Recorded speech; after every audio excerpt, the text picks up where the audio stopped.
Hey everyone, Gary from Peacekeepers Armor here again with the final saber I'm going to show from the last few months.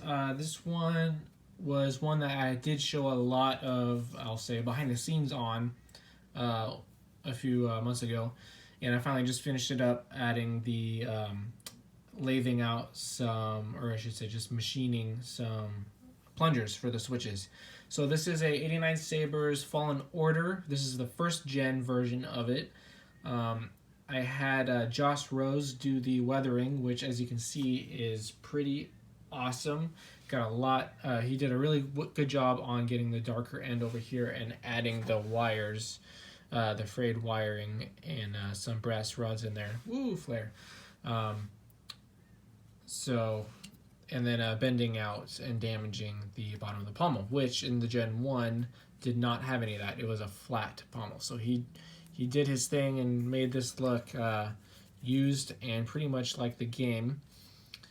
So really happy with how it turned out. I made the switches. The original one was just a cylinder, so there's nothing to keep it in there. You'd have to glue it on. So I made a plunger with a larger outer diameter on the inside so that it doesn't fall out.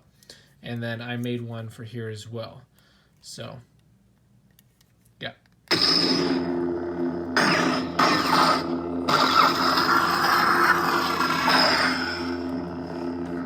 So, lovely stuff. And if you recognize it from, again, the previous videos I made, I completely designed and hand machined the inner chassis by myself. So this is the first time I've done that. I did buy a lathe at the beginning of the year and a milling machine back in April. So my first time in foray going into, I'll call sabersmithing, as opposed to just installing, turned out to look like this. So I started dabbling in Autodesk Fusion 360 and started modeling, getting all the dimensions right. Not a whole lot of space to work with inside here for a full metal chassis. So I did what I could, and I made a couple unique design choices, I believe. Similar to Black Lion's chassis for the Creepy Uncle, I had it so that the speaker stays in with the chassis, or you pull the chassis off, and you have access to all the things. However, this is a little bit, or quite a bit, smaller diameter-wise than what's available in the Creepy Uncle, so I had to move the kill switch out here. So you do see a little bit of plastic chassis, but not much. It's certainly not while it's on display. So I made the outer sleeve, I made the inner core, the brass holders with some brass nubs on the inside, and then some copper tubing in there to allow some wire passage. Oh, I'm sorry, not wire passage, because no wires go through there. All the wires go behind the crystal, which you can't see because of the brass cradle, I'll call it. So, get it to keep focusing. So the way you remove this, so it's a twist lock. So you just, boom, pull that out there. Speaker stays attached. This is the new Smolliger's Outpost. I forget what they call it. The stealth-based speaker, I believe. So it's a little bit deeper in terms of how tall it is, and it provides a nice, really bassy sound, which is perfect for this saber.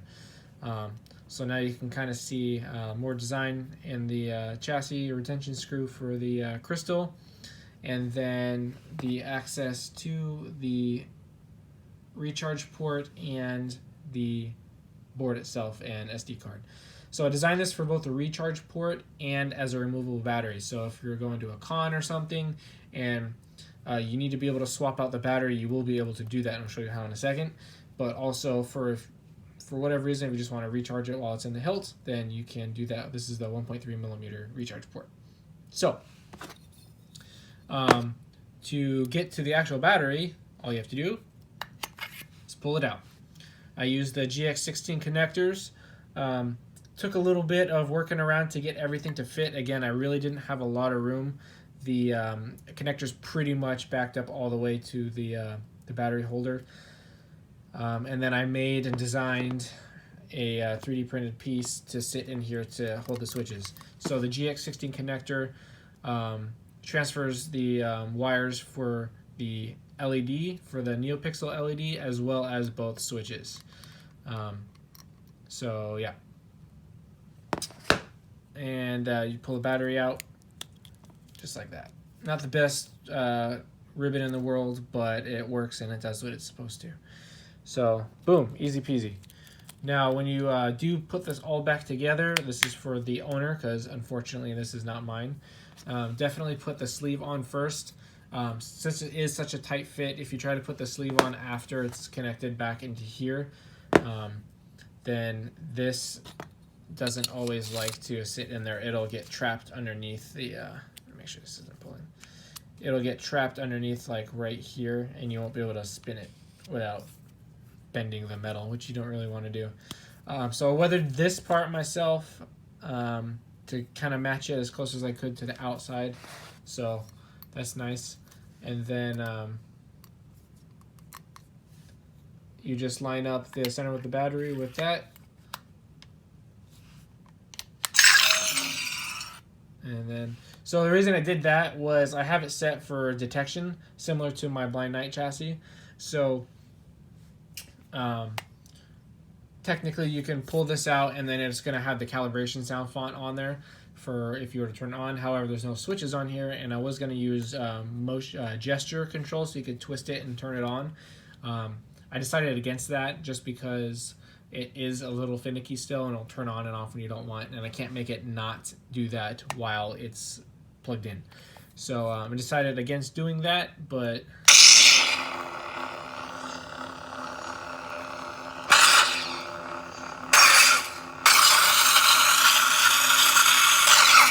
there we go.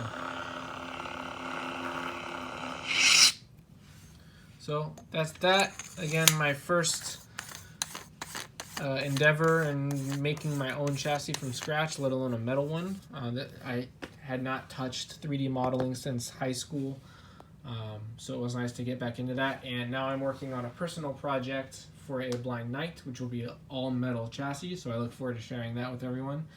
And yeah, so that's that, and I will see you guys on the next one.